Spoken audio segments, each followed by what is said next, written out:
Guys, so we are back again. Hold jobs. For today's video naman, ang gagawin naman natin guys, yung basic tutorial lang ulit. Mag-connect tayo ng mixer dito naman sa F998. Meron na akong ginawang tutorial. Lagay ko na lang dito sa description para sa B8. So ito naman yung para sa F998 na sound card. So guys, intro muna ulit tayo. Let's go! Check the mic and make sure it sound right, boys. So ayan guys, yan na. Ito na yung mixer natin na 4 channel at ito naman yung ating F998 guys. So ang kailangan lang natin guys, para gumana yung mic natin, itong 2-in-1. Itong 2-in-1 na cord 3.5. At syempre, itong dynamic mic. Paganahin natin to, paano mapapagana itong dynamic mic dito sa mixer natin guys. So guys, inuulit ko lang yung mic na mga nakasama pag bumili kayo nitong mga sound card na sound card ng B8 o kaya nitong sound card na kasamang mic, hindi siya compatible dito sa mixer natin guys. Hindi siya gumagana. Kaya ang ginawa ko, bumili na lang ako ng dynamic mic para sigurado. So, i-plug na natin guys itong ating mixer. Itong mixer natin guys, 4 channel, ito ay hindi siya Yamaha. Hindi siya Yamaha model. Ito ay professional. So, ito guys yung kanya, USB type lang yung kanya. Yan o. Open na kagad siya guys. So ayan guys, 4 channel siya.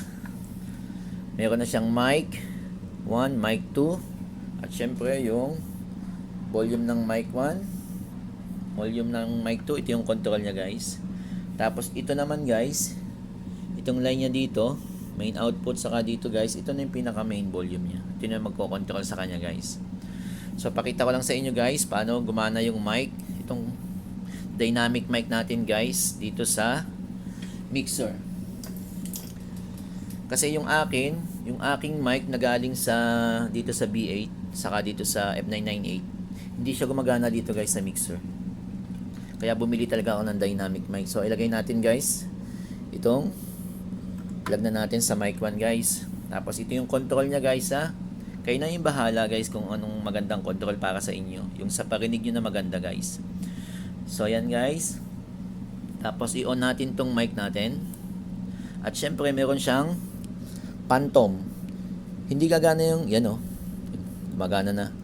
Tapos lagyan natin ng phantom guys para mas maganda. Yan guys, kita nyo umiilaw na siya. Ibig sabihin nadidetect niya siya. Nakakadetect siya sa nangingay. Hello, hello, hello. Yan guys, meron na siya. Gumagalaw na siya dito. Ito yung main niya. Main volume. Hello, hello, hello, hello, hello. Hello, hello, hello. Yan o, wala na. Hello, hello, hello, hello. Tapos nandito pa yung volume niya guys. Hello, hello, hello, hello, hello. Hello, hello, hello. O yan guys ha. Kita nyo naman. Gumagalaw na siya guys. Kung gusto nyong marinig yung sinasabi nyo guys, lagyan nyo lang ng headset dito sa mic niya. Lalagyan ng headphone. So yan guys ha. Alam nyo na kung paano paganahin yung mic, dynamic mic dito sa mixer. Basta sinuulit ko sa inyo guys, hindi compatible yung mic ng B8 saka nitong sa mga F998 na ganito, yung condenser microphone, hindi siya compatible dito guys. So mas maganda bumili na lang kayo ng dynamic mic guys para mas okay guys. So ayan. So ang sunod natin guys, ito naman guys, buhayin muna natin yung ating F998. Press nyo lang siya guys. Ayan. Ang maganda lang dito guys sa F998, madami siyang ilaw-ilaw guys. maganda tingnan kaysa sa B8 na walang ilaw. Ito madami, madidetect na ganyan mga volume dito, pag ganyan. Yung ingay nyo, madidetect nyo siya. Lagay natin sa professional. May selection pa siya ng professional, pop, karaoke, diba? So ipasok na natin tong 2-in-1 na plug na to guys. Dito guys ha. So red and red. And dito naman yung sa black dun sa white. Tapos, ito guys, itong isa niya, isusuksok nyo dito nyo ipasok. Ipasok nyo dito sa condenser mic guys, sa condenser mic dito sa sound card. Yan. Doon yun siya guys, ipapasok ha. Baka kung saan nyo ipasok. Doon nyo lang ipasok. O yan. Ipon natin ng konti para makita nyo guys. Tapos,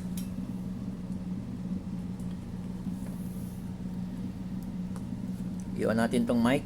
Yan guys, kita nyo naman gumagalaw na siya. Ibig sabihin nakaka-detect na siya ng ingay.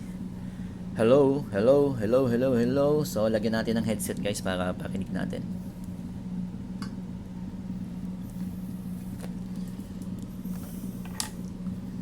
Siyempre yung headset guys, dito na lang din natin ilalagay sa may headset niya o kaya earphone. Okay lang naman, pares lang naman yan guys. So, dito na lang natin lagay sa headset, sa earphone. O, earphone na lang tayo kasi earphone naman yung gamit natin. O, yan.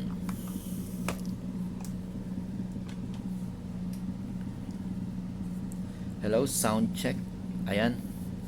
Pakinig na natin guys. So, ang gagawin nyo lang ulit guys, kayo na ulit yung bahalang mag-setup. Kasi, dito lang guys, pwede nyo naman ditong i-medium lang yung mga volume nyo. Yung control nyo dito, i-medium nyo na lang. Kasi pwede nyo siyang kontrolin dito sa sound card nyo. Ito yung mic nya, pag binaba nyo dito, wala na kayong maririnig. So, kayo na yung bahala mag-control dito guys. Hello, sound check. Yan, oh. Yung bass nya saka yung treble nya, ganun din guys. Oh.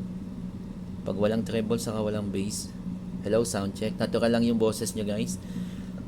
So, lagyan natin ng treble para mas maganda. Sound check, sound check. Dito guys, nilalagay ko lang 12 o'clock. Kayo nang bahala, pwede ding 1 o'clock, ganun. At yung bass niya, hello, sound check. Ayun, diba? Mas maganda na. Hindi nyo lang naririnig, pero maganda guys. Sound check, sound check. Pwede siyang 3 PM. Hello, sound check, para maganda. Mas buo yung tunog. Yan guys, kita nyo naman nadidetect niya yung ingay natin guys. So, ang sunod naman natin guys, ang gawin natin sunod ay yung paano maglagay ng yung pangkukunan natin ng sound guys. So, kailangan lang natin itong isang cable na guys.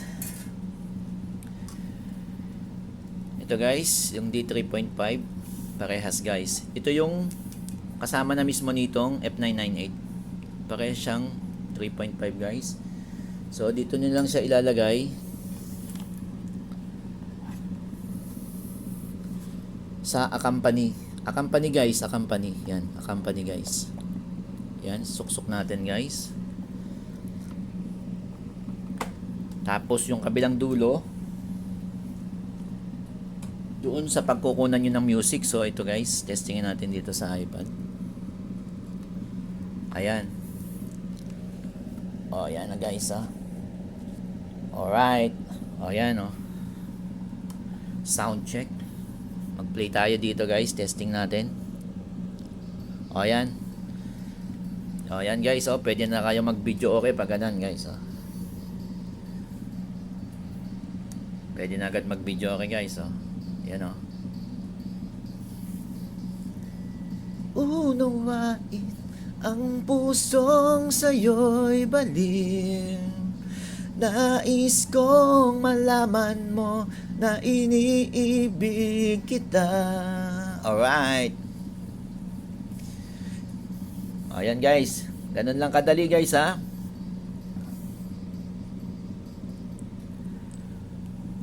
Basta guys, ulitin ko lang, itong sa mic, dito sa mixer, i-connect nyo siya dito sa condenser mic din guys.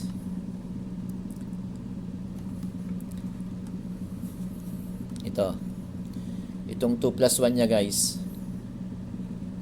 2+1, i-connect nyo siya dito sa condenser mic guys, para mapakinig nyo yung sinasabi nyo guys. Tapos ito guys, itong accompany na to, ito yung pagkukunan nyo ng sounds sa accompany. Tapos yung sunod guys, itong isang cable. Ito guys, para sa ako naman to, dun sa kung gagawin yung monitor. So yung cellphone ko guys na ginagamit ngayon, ito yung ginagamit ko pang monitor. So ang gawin ko na lang, demo ko na lang sa inyo kung saan to ikakabit guys. Dito guys, madami kayong choices. May live 1, live 2, live 3. May tatlong socket yan guys. Pare-parehas yan guys, kahit saan nyo naman isuksok yan. Dito nyo lang ilagay sa live 1. Tapos isuksok nyo na siya dito guys sa itong kabila guys, dun sa monitor na gagamitin nyo.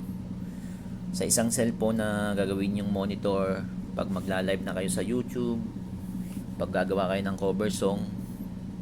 Yun guys, ganun lang yung kadali guys.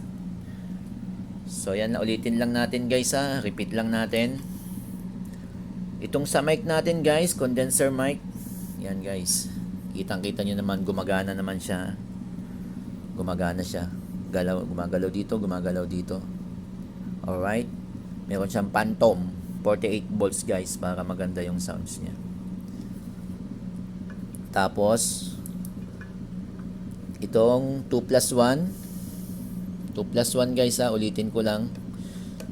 Dito nyo siya ilagay. Sa may left and right lang dito sa mixer. Tapos, ipasok nyo siya dito sa may condenser mic guys ha, condenser mic ng inyong sound card. Doon nyo siya ipapasok. Okay? Tapos yung cable na to guys, yung accompany, ito yung cord na kaduktong dito sa pagkukunan nyo ng sounds. Yung pagkukunan nyo ng sounds guys, itong accompany. Ito yung kaduktong niya. Ito namang isang cable na to, itong nakalagay sa live 1 guys. Ito yung gagamitin yung monitor. Isusuksok nyo siya sa cellphone na gagawin yung monitor para sa live nyo. So yun guys, sana naintindihan nyo, sana nakatulong sa mga bago lang dyan. Kasi ako naman bago lang din ako guys, nag-aaral pa lang din ako. So guys, kung nakatulong to sa inyo, please subscribe to my channel, o kaya naman mag-like na lang kayo, like, comment, and share. So guys, yun, hanggang dito na lang at sana nakatulong guys. So sa uulitin guys, let's go, bye bye.